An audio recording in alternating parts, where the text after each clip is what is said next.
Lisa Kane pressed her face against the cold glass of the observation window. Earth looked so small from here, just a tiny blue dot floating in the darkness of space. She could barely see it anymore. 25 years had passed since she last walked on that world, and now she might never go back. The ship around her hummed quietly as it moved through space. The Meridian was not a big ship, but it was home to 85 people who had nowhere else to go. Lisa was their captain now, though she never planned to be one. Life had a way of pushing people into places they never expected. She remembered the day everything changed. She was only 7 years old when the aliens came. The HFY arrived at her home on the mining station near a distant star. They came, with big ships and powerful weapons. Her parents tried to fight them, but the aliens were too strong. Lisa watched from a hiding place as her mother and father died trying to protect their home. After that day, the soldiers who survived took care of her. They taught her how to fight, how to think, and how to never give up. They told her that Earth's government had written them off. The politicians back home decided that the outer colonies were not worth saving. They pulled back their ships and soldiers to protect the worlds closer to Earth. Lisa learned a hard lesson that day. If you wanted to survive in the galaxy, you could only count on the people standing next to you. Earth might forget about you, but the person in the next bunk would share their last meal with you. Now she stood on the bridge of her own ship looking at the faces of her crew. They came from a dozen different worlds that Earth had abandoned. Jake Morrison grew up on a farming planet where the soil was red and the sky was always purple. Amy Rodriguez learned to fix machines on a world where nothing worked right and everything broke down. Danny Price came from a station that mined ice from frozen moons. All of them had one thing in common. Earth had left them behind. "Captain," Jake said as he walked up to her. His face looked worried. "We got a message. Someone needs help." Lisa turned away from the window. "What kind of help?" "It's from New Geneva Colony. They got 50,000 people there. Families, kids, old folks. The HFY found them." Lisa's stomach dropped. She knew what that meant.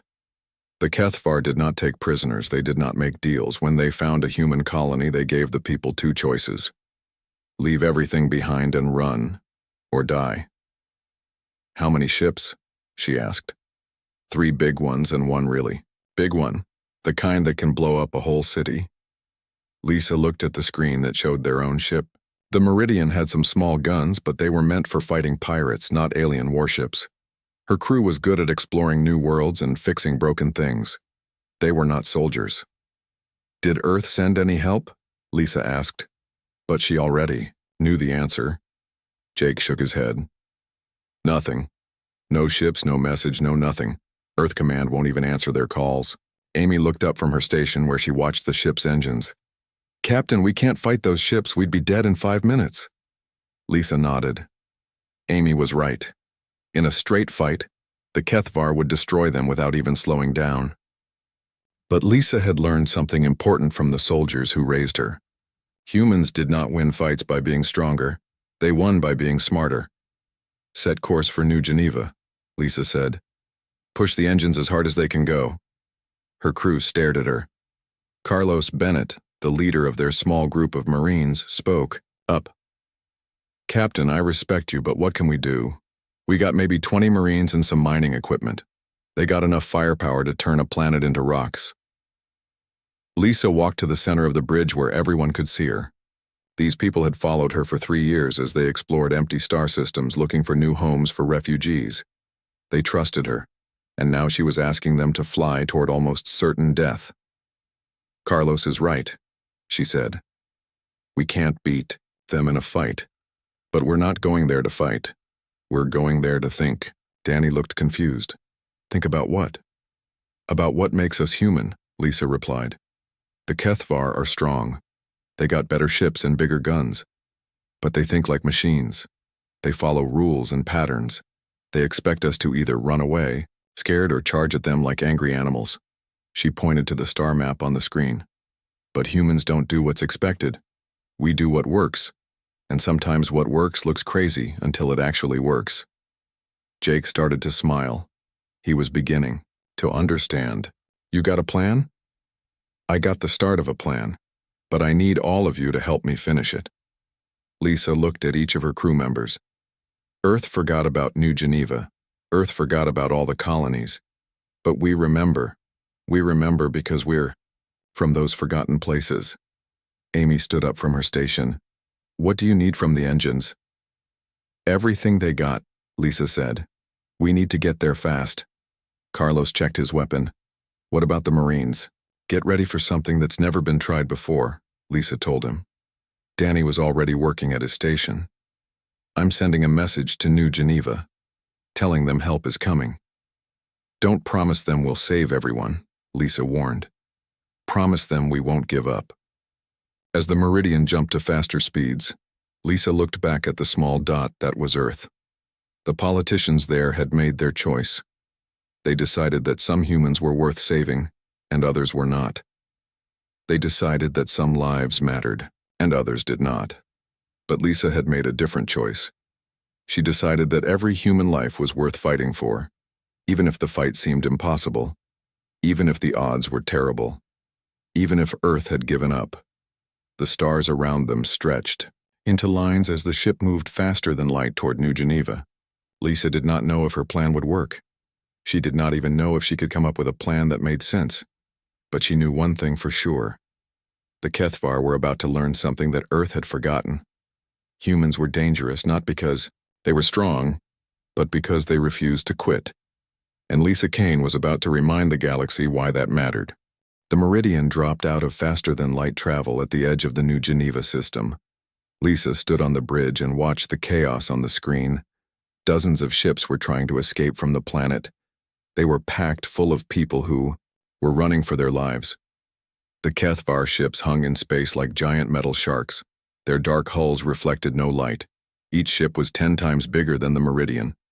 They moved in perfect formation around the planet, making sure no one could escape without their permission. Danny, get me a line to the planet, Lisa ordered. Working on it, Captain. The aliens are jamming most signals, but I can punch through on the emergency channel. A woman's voice crackled through the speakers. She sounded tired and scared. This is Governor Helen Wright. Who am I talking to? Governor, this is Captain Lisa Kane of the Meridian. We're here to help. There was a long pause. Captain Kane, I appreciate you coming, but what can one ship do? We got 4 Kethvar warships out there, and they're not in a talking mood. Lisa looked at the tactical display. The alien ships were positioned perfectly to control all the escape routes from the planet. It was exactly what she expected. The Kethvar always did things the same way.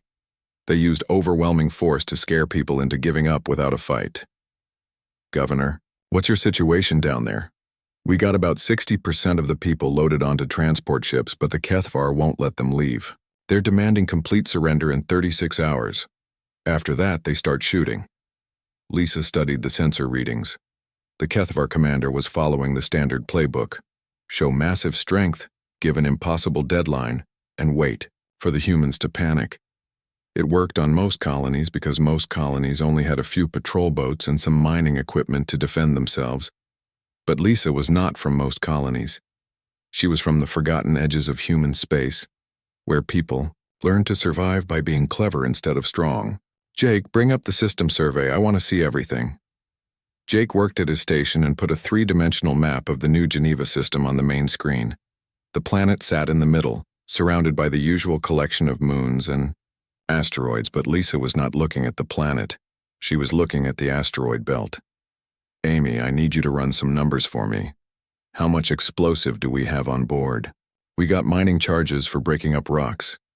Maybe enough to clear a small asteroid field. Why? Lisa pointed at the belt of rocks that circled the outer edge of the system. Some of those asteroids were as big as mountains. Others were the size of city blocks. All of them were made of metal and stone, and all of them were moving in predictable orbits around the star. Carlos looked at the display and started to grin. Captain, are you thinking what I think you're thinking? I'm thinking that the Kethvar are used to fighting ships and space stations. They're not used to fighting the environment itself. Danny looked confused. What do you mean? Lisa walked over to the display and pointed at several large asteroids. The HFY ships are positioned in a perfect defensive formation.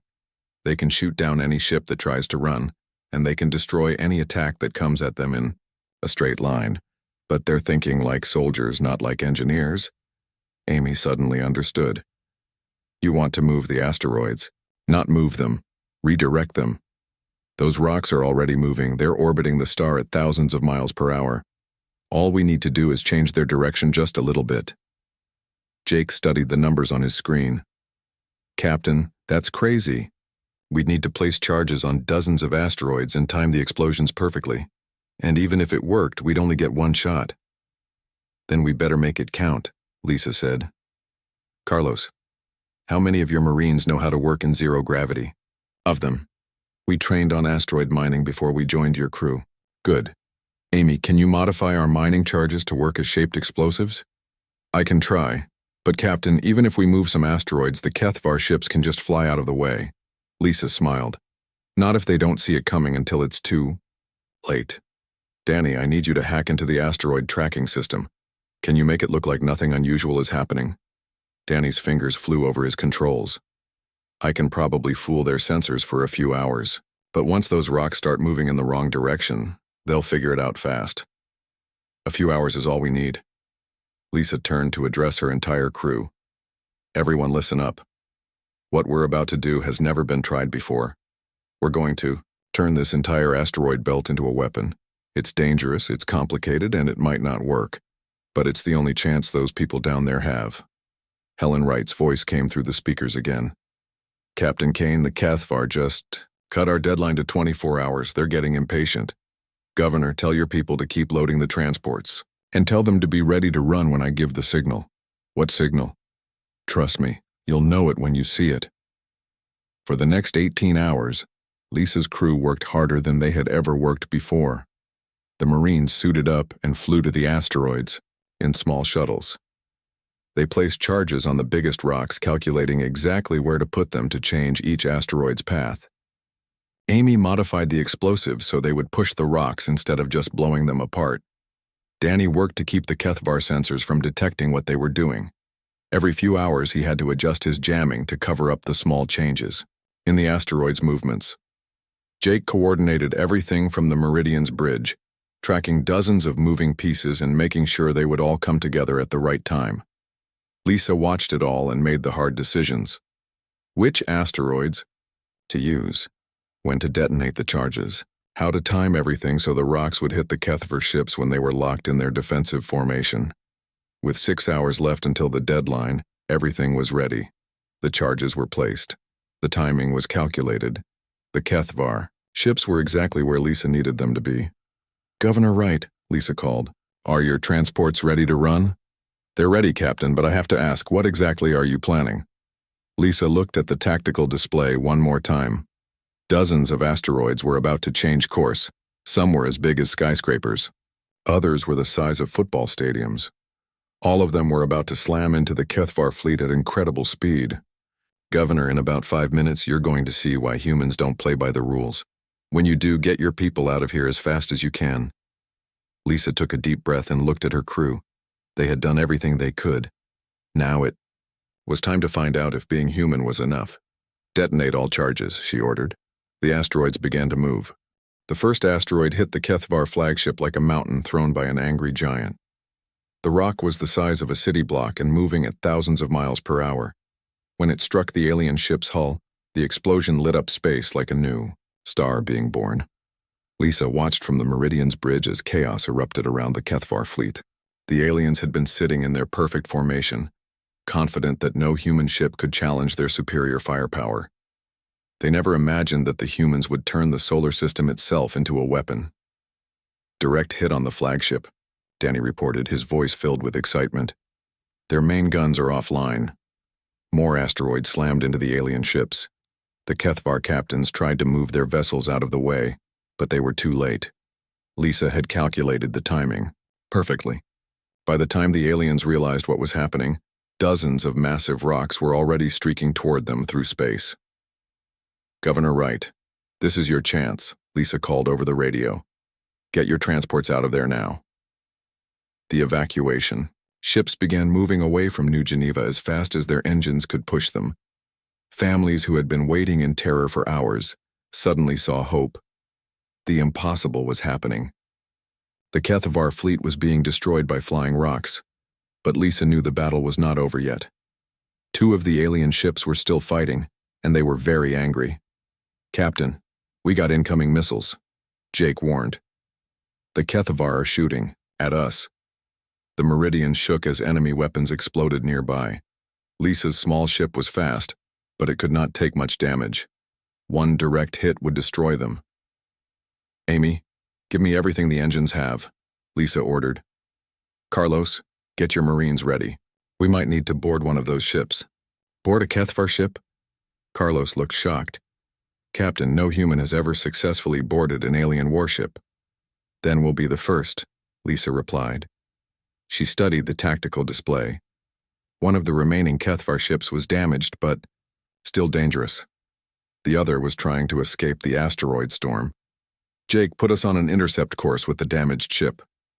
"That's suicide, Lisa," Jake said, using her first name like he did when he was really worried. "No, that's human," Lisa answered. "The HFY expect us to run away now that we've hurt them. They don't expect us to get closer." The Meridian dove toward the wounded alien ship like a hawk attacking a snake. Lisa could see the damage her asteroids had caused. The HFY vessel's armor was cracked and fires burned inside the hull, but its weapons were still working. "Danny, can you jam their communications?" "Already on it, Captain. They can't call for help." "Good. Amy, how close can you get us to their docking bay?" "Close enough to ram it if that's what you're thinking." Lisa smiled grimly. "That's exactly what I'm thinking. Carlos, get your Marines. To the airlocks, we're going aboard." The next few minutes felt like hours. The Meridian raced toward the alien ship while dodging weapons fire. Amy flew the ship like she was threading a needle, avoiding the big guns while getting closer and closer to the enemy hull. "Brace for impact," Amy called out. The Meridian slammed into the HFY ship's docking bay with a crash that shook both vessels. Emergency alarms screamed as the 2 ships locked together in a twisted embrace of metal and sparks. "Go, go, go!" Carlos shouted as his Marines rushed through the airlock into the alien ship. Lisa followed them with her sidearm drawn. She had never been inside a HFY vessel before. The corridors were too tall for humans and filled with a strange blue light. The air smelled like metal and something else she could not identify. "Jake, you have the bridge," she called back. "If this goes wrong, get our people out of here." The Marines moved through the alien ship like they had trained for this their whole lives. But Lisa knew they were making it up as they went. No human had ever fought inside a HFY ship before. They found the alien crew in the main control room. The HFY were tall creatures with gray skin and 4 arms. They moved quickly but seemed confused by the human attack. They were used to fighting other ships, not boarding parties. "Surrender your vessel," Lisa called out in the trade language that most species understood. The HFY commander turned to look at her. Its eyes were completely black and it spoke in a voice that sounded like grinding metal. "Humans do not take HFY ships. This is not possible." "A lot of things aren't supposed to be possible," Lisa replied, "but humans do them anyway." The alien reached for a weapon, but Carlos was faster. The Marine's rifle fired 3 times, and the HFY commander fell to the deck. The rest of the alien crew surrendered quickly after that. They seemed shocked that humans had been able to capture their ship. Lisa left half her Marines to guard the prisoners and took the rest to the ship's communication center. "Danny, can you access their systems from here?" "Give me 5 minutes," Danny replied as he plugged his equipment into the alien computers. While Danny worked, Lisa looked out through the ship's windows at the battle's aftermath. The HFY fleet was destroyed. Burning wreckage floated in space where their proud warships used to be. The last surviving alien vessel was limping away as fast as its damaged engines could carry it. "I'm in their systems," Danny announced. "Captain, you need to see this." Lisa looked at the alien data scrolling across Danny's screen. Most of it was in the HFY language, but some parts were translated into human speech. "They were planning something big," Danny explained. "This wasn't just about New Geneva. They've been gathering a huge fleet, hundreds of ships. They want to attack all the human colonies at once. Lisa felt cold fear in her stomach. How long do we have? According to this, the main fleet launches in 3 months. They're planning to wipe out every human settlement outside of Earth's core systems. Lisa stared at the data. The HFY were not just attacking random colonies anymore. They were planning genocide. They wanted to destroy every human who lived outside of Earth's protection. But as she read the alien plans, Lisa began to see something else, an opportunity that the HFY had given her without knowing it. Danny, send a message to every human colony you can reach. Tell them what we found here. What should I tell them? Lisa looked around at her crew. These people had just done the impossible. They had defeated a superior enemy using nothing but courage and clever thinking, and they were not the only humans like this. Tell them that Earth may have forgotten about us, but we haven't forgotten about each other. Tell them that the colonies are going to stand together, and tell them that Lisa Kane sends her regards. As the message went out across space, Lisa knew that everything was about to change. The HFY thought they could destroy humanity's scattered children one by one. But they had made a mistake. They had given those children a reason to unite. The forgotten colonies were about to remember their strength. 3 months later, Lisa stood on the bridge of her new ship, the Defiance. It was not the biggest ship in space, but it was the heart of something that had never existed before. Around her, hundreds of ships from dozens of forgotten colonies waited in the darkness near New Geneva. The colonial defense fleet looked nothing like a proper military force. Mining ships flew next to passenger liners that had been fitted with weapons. Cargo haulers carried fighter craft instead of supplies. Even old freighters had been given guns and armor. But Lisa knew that these ships carried something more valuable than fancy weapons. They carried people who refused to give up. Admiral Kane, Danny said from his station. He still sounded strange, calling her by her new rank. Long-range sensors are picking up the HFY fleet, 237 ships, just like their captured data said. Lisa nodded. She had spent the last 3 months traveling between the colonies, convincing people to join her cause. It had not been easy. Many colonists wanted to run and hide. Others thought they should surrender and hope the aliens would be merciful. But some people remembered what it meant to be human. They remembered that humans had crawled out of caves and conquered a whole planet by refusing to quit when things got hard. Those people had come to New Geneva to make a stand. How many ships do we have? Lisa asked. 418, Jake replied from the tactical station. Not all of them are warships, but every single crew volunteered to be here. Lisa looked at the display showing both fleets. The HFY ships were organized in perfect military formations. Each vessel was a masterpiece of alien engineering, armed with weapons that could destroy cities. Their commanders had conquered dozens of worlds using overwhelming force and superior technology. Her own fleet looked like a collection of space junk in comparison. But Lisa had learned something important during her years in the forgotten colonies. The best weapon was not always the biggest gun. Sometimes it was the will to keep fighting when everyone else had given up. All ships, this is Admiral Kane, she said into the fleet communication system. The HFY are coming to finish what they started. They think we're weak because Earth abandoned us. They think we're helpless because we don't have their fancy ships and big guns. She paused and looked around her bridge at the faces of her crew. These people had followed her from a single exploration ship to commanding a fleet that spanned half the galaxy. But they're wrong about us. We're not weak. We're not helpless. We're human. And that means we don't know how to quit. Today we show them what Earth forgot. We show them our strength. The HFY fleet moved toward them like a wall of death. Their ships were so numerous that they blocked out the stars. Lisa had faced one of their fleets before, but this was different. This was their entire military force, sent to wipe humanity from the galaxy forever. Admiral, Carlos reported from the Marine Command Center. All boarding teams are ready. If any of our ships get close enough to their vessels, we can put people aboard. Good, Lisa replied. Amy, how are our engines? Running hot, but steady. We can give you speed or power, but probably not both at the same time. Then we'll have to be smart about when we use each one. The two fleets came together like thunder, meeting lightning. The HFY opened fire first, sending streams of energy weapons across space. Several human ships exploded immediately, their crews dying before they could even fight back. But the colonial fleet did not break and run. Instead, they did something the aliens did not expect. They scattered. The mining ships dove toward the HFY vessels like angry wasps, using their industrial equipment to tear holes in alien hulls. The passenger liners released swarms of small fighter craft that attacked from all directions at once. The cargo haulers rammed enemy ships when their weapons failed.